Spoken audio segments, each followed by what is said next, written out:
one of the last topics it will be discussed, can God ever be seen or not? For one side of Islam, it is possible to see God in an afterlife, in paradise based upon narrations from this side of Islam stating so. For the other side of Islam, we can never see God, even in an afterlife, according to their narrations. Narrations for these claims to each belief system will be presented in the last video after all 5 topics have been discussed. I adhere to the one side of Islam that states that God cannot be seen, even in an afterlife. God is outside time, space, and matter. There is no time that can find God. God is outside past, present, and future, in which a paradise is within. There is no room that can surround God. If a room can surround God, that would make the room greater than God. Hence, a paradise or the location of a judgment day cannot limit him. And since whatever place cannot limit God, then we cannot see God in an afterlife. God is outside all places, so that no place can limit God. Within room there is light. Since God is outside room, light cannot reach God for us to be able to see God. Light travels through medium, for instance the air, but there is no medium between God and light so that light can reach God. Light in itself cannot target God because God is outside all light together. Finally, God is outside of the limitations of matter. He isn't a physical thing, nor does he turn into a physical thing. That which consists of a matter is limited and designed, while God is unlimited and uncreated. If God can be seen, then God would be inside time and space, because what can be seen is within time and space. Being within time and space is to be within a specific time and a specific place, thus not in control of everything. In other words, he cannot then be all-powerful and all-knowing of all times and all places. I, for instance, can be seen, and thus I was created in a specific time and in a specific location. Same would apply to God if God can be seen. If God can be seen, that which can be seen is made up of particles and has design. Being made up of particles is to be dependent upon things to exist, and having design is to be limited and created, for every designed thing is caused by someone else, would then have a beginning and an end. God would then not be independent nor infinite. If God can be seen, then it is stated that he consists of parts. He would then be in need of his parts, but also become weak if anything is separated from him, which is possible to be subtracted from when consisting of parts. If God can be subtracted from, which to be seen suggests, is God still infinite? No.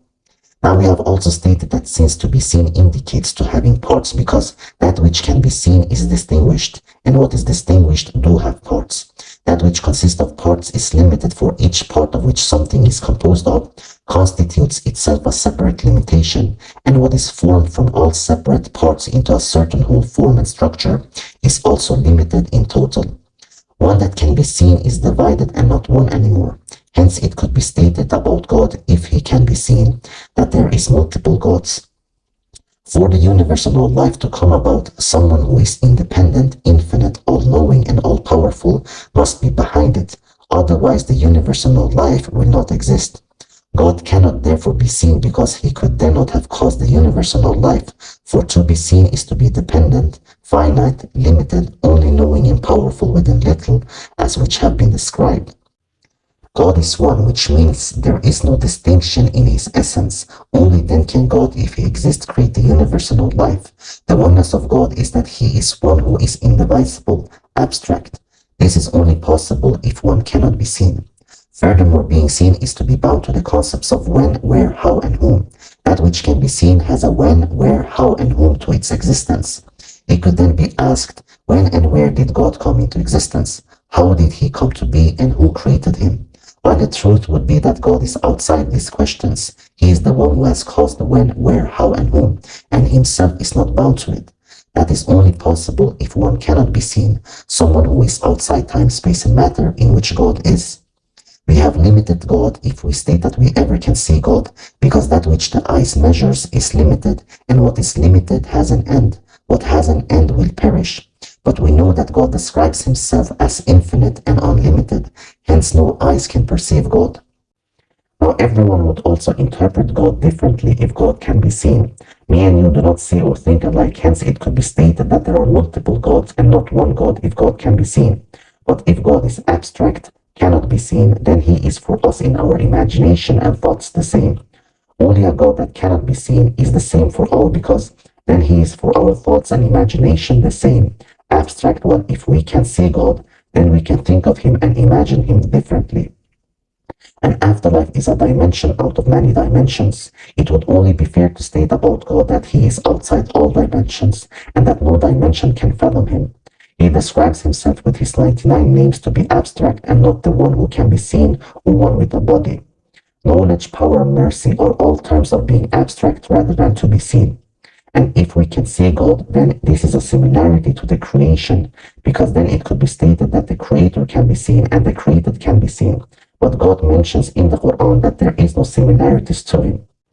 The relationship between us and God is like that of characters in a game. The characters in a game cannot see the one who caused the game. Likewise, we cannot see God. But could it not be stated that everything is possible for God so that we can see him?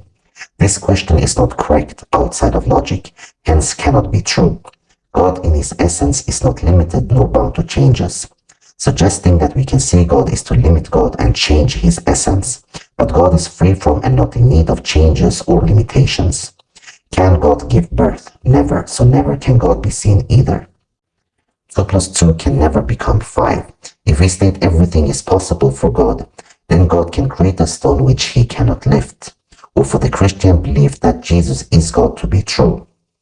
For indeed, if nothing is impossible for God, then what makes us believe that, for instance, me or you cannot be God? Everything outside of logic cannot exist as true. Now within the Quran, God makes it also clear that he cannot be seen. Within it, there is the mentioning that God perceives all vision, while we cannot perceive God in our vision. This law cannot be broken, and it states that nothing is like unto him, so that whatever we see cannot be God. If we ever see God, then that which we see cannot be God, because nothing is like unto him. In chapter 20, verse 110, God mentions that we cannot encompass him with our knowledge. Eyewitness is one form of knowledge, since what we see is translated to information in our brain. Therefore, we cannot see God, otherwise this verse becomes contradictory. God is outside of all our senses, so that no knowledge from us can encompass him. But why then does God mention that he created Prophet Adam with his hands in the Quran? So from the one side of Islam that believes God can be seen in an afterlife, a group of this side of Islam, a minority, also believes this to be the case based upon verses in the Quran mentioning about, for instance, God's hands or face. Now to the literal verses of the Quran, there is the literal interpretation and the metaphorical interpretation. Since the metaphorical interpretation do exist, we cannot exclude it. The literal meaning to this verse is that God created Adam with his hands, while the metaphorical meaning is that God created Adam with his power. So I adhere to the latter because God explains himself to be abstract rather than one with a body. Many of the verses from the Quran would be problematic if we take the literal meaning. For instance, God mentions in the Quran that the blind and the seeing are not equal, but it cannot be taken literally since it would make God to be unjust for stating this. Rather, this verse have a metaphorical meaning that the blind, in other words, the disbelievers who knows deeply that God exists but neglects it, are not equal to the seeing, in other words, the believers who practice what they believe. Another verse states that the blind in this world will be blind in the next to come. Would this not be problematic if a righteous believer who is literally blind in this world becomes blind in the hereafter also? Furthermore, God mentions in the Quran that everything will be destroyed except his face. But if God has hands and everything will perish except his face, will God still be God without his hands? God also describes himself closer to us than our jugular vein.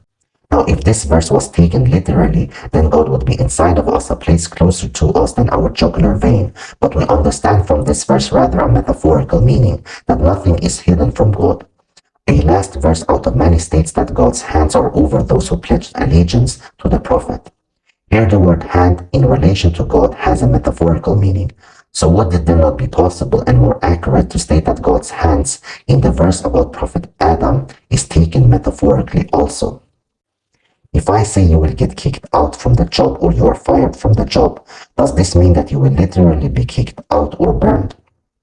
What I want to come with this is that we use metaphorical phrases in our life. God, the master of poesy, the master of writing, grammar, meanings, and books and interpretations, also uses metaphors in his Quran. Since there is a metaphorical interpretation to a literal verse in the Quran, we cannot then always just take a verse as it is written. Now, if God has hands, then God is dependent upon his hands to exist, while the truth is that God is not in need of a hand. He is prior to creation of hand, independent. A hand is a creation of God. The word hand and its meaning in all descriptions, whether physical or non-physical, is not bound to God. For all Muslims, it is known that God can cause everything to exist with kun fayakun, meaning be and it is. Can then God not cause Adam with kun fayakun? Yes, he can. Thus, hands are not needed. If we state that God needs hands to cause Adam, then God is not all-powerful. Some people from the one side of Islam that believes God can be seen state that God's hands are not like our hands. It exists as it befits His Majesty. But within my analysis, this cannot be the case, as the other side of Islam who believes that we will never see God mentions that just making a similarity with a hand is sufficient to state that a hand cannot be like unto God. Just that we can compare God having hands and we have hands. It doesn't have to be different. Just the comparison in itself is sufficient to state that God doesn't have hands.